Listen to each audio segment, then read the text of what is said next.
So we are getting ready to record an episode of the XX Gabfest, which is a podcast about women's issues.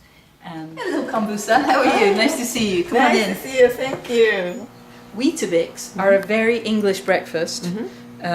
Weetabix, it soaks up the milk, it softens it out, and there you have a very hearty English breakfast. Trying to get started on my day, because I have a lot to do every day. So typically, since I work from home, typically I make my breakfast, I bring it in here, and I just start working. So I have a lot of Japanese stationery. Lots of stationery generally, but including Japanese stationery. So when I'm at home in the evening, I like to look at Japanese stationery magazines. Japanese pens, pencils, and I just sort of people's pencils. Yeah. And so some are new, like this is a relatively new pencil, but then some are ones that people have used. Yeah. You can see someone's name on there. Is it Tanaka? Definitely came from Japan. The people at that store, they buy Japanese desks and furniture, and then these just happen to be in the drawers or in the. I see. So and they don't really sell these, or they don't display them. But I asked if I could look, and they let me buy them. Eraser that I've never really seen before. I've never seen that kind of. It's Chien no Tomo. I don't know what that means. I don't know what that is. It's cool to see. This is an dental office. Oh my God! I'm a journalist, so I write every day. I edit things, and so I'm always making notes. This is a very, very special fountain pen. Yes. This is made by the Nakaya company, which is just beautiful, beautiful pens. The nib is very special. This is a broad nib, but also you see the color showing underneath and where the facets meet. This is Urushi lacquer and Akataminuri, so the two different colors kind of showing through. You see there at the end. It takes like 3 months to make these pens. Hobonichi Techo, Hobonichi planner. I ordered this from Japan. Wow. So this is the English language version, but this is also the great paper. Just, you can see you can write.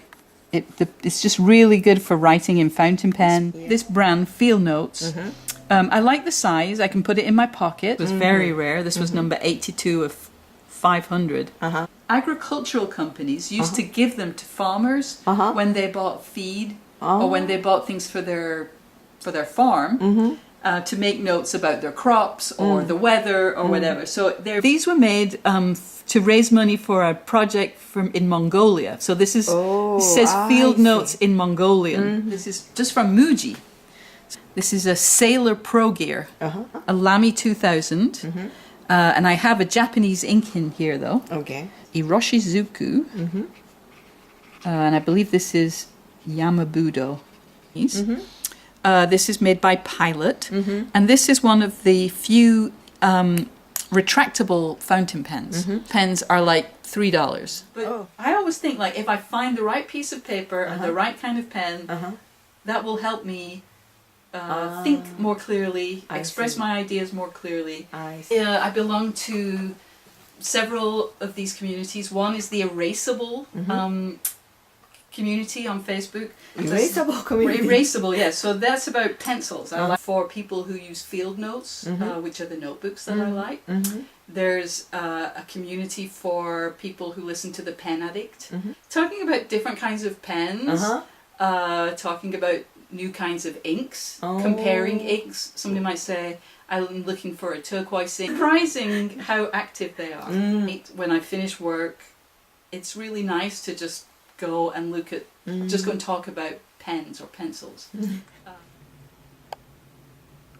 There's definitely something in the air about where stay-at-home moms are one of the last groups that you can mock. I mean, not us, but people on television like the Ali Wong, which was a fearless bit of stand-up, but also on sitcoms, this is a trope now, like they're the last group that you can sort of make fun of, which is a crazy reversal. Right, exactly. It's got a crazy reversal. It's upside down world from the beginnings of television.